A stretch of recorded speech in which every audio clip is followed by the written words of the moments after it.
Over and over again, Donald Trump keeps throwing his DOJ lawyers under the bus. They may find themselves being held in criminal contempt soon, potentially even losing their legal license, their bar license, or being put in prison for violating court orders.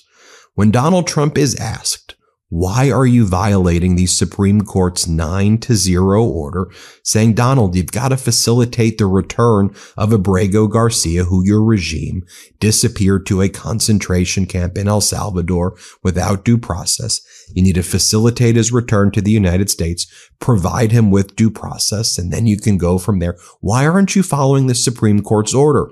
Donald Trump consistently says, because my own DOJ lawyers said that I won in front of the Supreme Court and that I don't need to facilitate the return of Abrego Garcia. And most recently, in this disastrous interview that Donald Trump gave with ABC on his 100 days in office, the most disastrous 100 days in the history of the presidency, Donald Trump said, my lawyers are telling me that I don't need to do anything. In fact, what Donald Trump said is, if I wanted to, Trump says, I could facilitate the return of Abrego Garcia. Donald Trump says, yeah, I have the ability and power to pick up the phone and give a phone call to the leader of El Salvador, Nayib Bukele, and ask for the return. And yeah, he would return Abrego Garcia, I'm sure, if I ask him. But Donald Trump said, my lawyers say I don't need to do that, so I'm not going to do that. We all know what the Supreme Court order says. It says you need to facilitate the return and take steps to do that. So if Donald Trump's lawyers are really saying that to Donald Trump, then they're going to be in big trouble before the various federal courts, not just the one in Maryland, where involving the Abrego Garcia case, but there are federal courts throughout the country now where we're also seeing these types of orders where Donald Trump disappeared migrants to El Salvador. I want to show you what Donald Trump said. I want to go through the specific language with you, but I think it's notable that the federal judge in Maryland, Judge Zenas, in the case of Abrego Garcia, while there was a temporary pause that took place in that case on the expedited discovery that Judge Zenas had ordered regarding why Abrego Garcia was sent to El Salvador, the steps that are being taken for his return. This pause in discovery has now ended. I think that pause was because there were representations made to the court confidentially that there were steps being taken to try to facilitate the return, which was then not carried out. And now the Judge Zenas, has ordered, let's go, expedited discovery. I want it all done by May 9th. And I think Judge Zenas is teeing this all up to make a contempt finding, a criminal contempt finding. And this is a no-nonsense judge that I think is pissed at the violations of her court order and what the Supreme Court ruled, which is facilitate the return forthwith. So here's what Donald Trump said in his interview with ABC this past week. Donald Trump's talking about Abrego Garcia, and Terry Moran, the ABC reporter, says, I'm not saying whether Abrego's a good guy or not. It's about the rule of law. The order from the Supreme Court stands, sir. Trump goes, he came into our country illegally. Terry Moran says, you could get him back. There's a phone on his desk. Donald Trump says, I could. Terry Moran says, you could pick it up and withal. And Trump says, I could. And Terry Moran says, with the power of the presidency, you could call up the president of El Salvador and say, send him back right now. Donald Trump says, I could, but then Donald Trump blames his lawyers. And he says, well, I followed the law, Trump says, and my lawyers say, I don't need to do that. Let me play this clip for you. Let's play it. We're not being treated fairly by all judges. Oh, that's a subject. So you're saying that you don't like some of the rulings, some of the court orders? I think the rulings will be overturned, yeah. All right. Well, let me ask you about one man and one court order. Kilmer Abrego Garcia. He's the Salvadoran man who crossed into this country illegally, but who is under a protective order that he not be sent back to El Salvador. Your government sent him back to El Salvador and acknowledged in court that was a mistake. And now the Supreme Court has upheld an order that you must return him facilitate his return to the United States. What are you doing to comply? Well, the lawyer that said it was a mistake was here a long time, was not appointed by us, should not have said that. Should not have said that. And just so you understand, the person that you're talking about, you're making this person sound, this is a MS-13 gang member, a tough cookie, been in lots of skirmishes, beat the hell out of his wife, and the wife was petrified to even talk about him, okay? This is not an innocent, wonderful gentleman from Maryland. I'm not saying he's a good guy. It's about the rule of law. The order from the Supreme Court stands, sir. He came into our country illegally. You could get him back. There's a phone on this desk. I could. You could pick it up, and with all the power of the presidency, you could call up the president of El Salvador and say, send him back right now. And if he were the gentleman that you say he is, I would do that. But the court has ordered you to facilitate that. I'm not the one making this decision. We have lawyers that don't want to do this. But the buck stops in this office. No. I follow the law. You want me to follow the law? If I were the president that just wanted to do anything, I'd probably keep him right where he is. Supreme Court says what the law is. There's another instance in that interview as well, where the reporter, Terry Moran, says, look, Donald, the law requires that every single person get due process, that there is a process that is provided to them. And Trump says, that's not what my lawyers have told me. Here, play this clip. Here, including terrorists, by the way. Now, but did we give them a hearing when they came in? Well, the law requires that every single person who is going to be deported gets a hearing first. Well, do you acknowledge that? I'll have to ask the lawyers about that. All I can say is this. If you're going to have 21 million people, and if we have to get a lot of them out because they're criminals, we're going to have to act fast. We can't. Do you think we can give 21 million trials? Let's say each trial takes 2 weeks. Is that what you want us to do? The law is the law, sir. The law is the law, and you're the law doesn't say anything about trials. No, not trials. Hearings. These people came in. They're not citizens. They came in illegally. They came into our country illegally. We have to get them out. There's a legal process for that. I can't be sure, and we follow the legal process. I can't have a trial, a major trial for every person that came in illegally. If you go through Donald Trump's Time magazine interview from last week and you see what Donald Trump said, you'll see that he consistently throws his lawyers under the bus as well. By the way, all of this is going to be used in these federal court proceedings. So this was the Time magazine interview. Donald, you committed to complying with all Supreme Court orders? Trump says yes. When you and I last spoke, April, are you still committed to complying with the Supreme Court orders? Trump goes, sure, I believe in the court system. The reporter goes, well, the Supreme Court ruled 9-0 that you have to bring back Abrego Garcia. You haven't done so. Are you disobeying the Supreme Court? Trump goes, well, that's not what my people told me. They didn't say it was. They said it was. The 9-0 was something entirely different. Then the reporter goes, well, let me quote from the ruling. Quote, the order properly requires the government to facilitate Abrego Garcia's release from custody in El Salvador. Are you facilitating the release? Trump goes, I leave that to my lawyers. I give them no instructions. They feel that the order said something very much different from what you're saying, but I leave that to my lawyers. If they want, and that would be the Attorney General of the United States and the people that represent the country, I don't make that decision.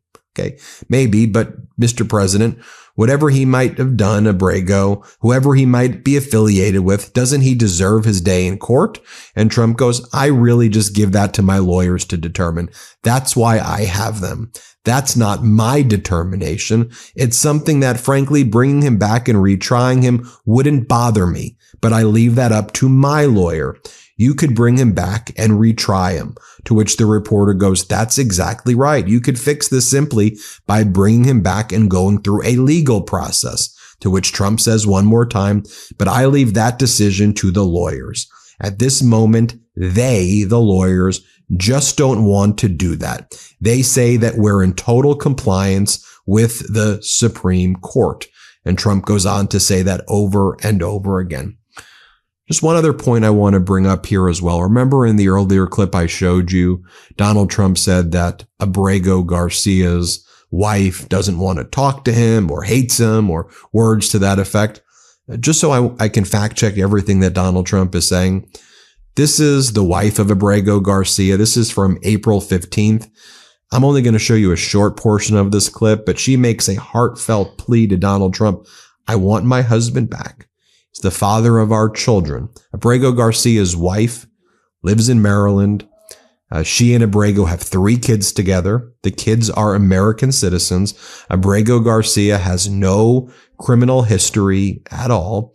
He was given a work permit by the Trump administration in 2019. There was a withholding order in 2019 as well, saying you can't send him to El Salvador. And he's been showing up. He works in a union. I mean, he's been showing up to ICE every year. He's a member of the community there. I know the Trump regime wants to act like this guy is like bin Laden, but it would be like, if that's the case. So then you in 2019, Trump gave bin Laden a work permit and he works at the union and he just shows up and checks in with ICE voluntarily. I mean, that's what you're arguing, with no criminal history here in the United States. But just so you can hear what Abrego Garcia's wife says, here, play this clip. Of after his disappearance, and I stand before you filled with spirit that refuses to bring down. I will not stop fighting until I see my husband alive. Kilmer, if you can hear me, stay strong. God hasn't forgotten about you. Our children are asking, when would you come home? And I pray for the day I tell them the time and date that you'll return. It seems like you hear about a new round of layoffs every day. So what's the best way to dodge the next round? Well, you can get the skills that companies need so you make yourself indispensable. This podcast is sponsored by Udacity. Want to learn skills that command high salaries? Udacity is an online learning platform with courses in AI, data, and programming, and more. When you learn with Udacity, you're not just passively watching videos or reading articles. You're doing practical exercises and projects that prepare you for the job that you want. That's why 87% of Udacity graduates say that they achieved their enrollment goal. Now, last week I tried Udacity's course on cybersecurity, and I just loved learning a new lucrative job skill while sitting at home in my pajamas. There's tons of options for learning tech skills, but only Udacity is consistently ranked as the top skill development platform. Because unlike the others, it actually works. With real-world projects and human experts that grade your work, you'll truly get the skills that you need. Now, I love that Udacity has a network of over 1,000 mentors available to give tailored feedback on my projects. It creates a really personalized learning experience. When you have a certification from Udacity, recruiters and employers take notice. So for a better job, better salary, and better skills, check out Udacity today. The tech field is always evolving, and you should be too. You can try Udacity risk-free for 7 days. Head to udacity.com/Midas and use code Midas for 40% off your order. Once again, that's udacity.com/Midas for 40% off, and make sure that you use my promo code Midas so they know that I sent you. Then there's this other aspect too from that interview on ABC where Donald Trump claims that the MS-13 that on Abrego's knuckles, it says MS-13, and it doesn't. I mean, Abrego has tattoos in that area, but then photoshopped on his hand was the letters MS and the numbers 13. That's not actually on his hand. But Donald Trump is saying what he's been told, what he's been given, ostensibly by lawyers, he claims, is that it says MS-13. By the way, even if it said MS-13 on it, then you, Trump administration one, gave this guy a work permit. He would still be entitled to due process. And then ultimately, if he was found to be a bad guy, then there could be accountability for it. I'm not sure the accountability should be sending a human being to a concentration camp in El Salvador, but we definitely want to see gang members off the street. They can be held accountable and there should be full and complete law and order handled. But just if Trump's saying that this is what his lawyers told him, here, play this clip right here. He wasn't a member of a gang. And then they looked and on his knuckles, he had MS-13. There's a dispute. Well, wait a minute. He had MS-13 on his knuckles tattooed. He had some tattoos that are interpreted that way. But let's move on. Wait a minute. Hey, Terry. He did not have the letter MS-13. It says MS-13. That was photoshopped. That was photoshopped. Terry, you can't do that.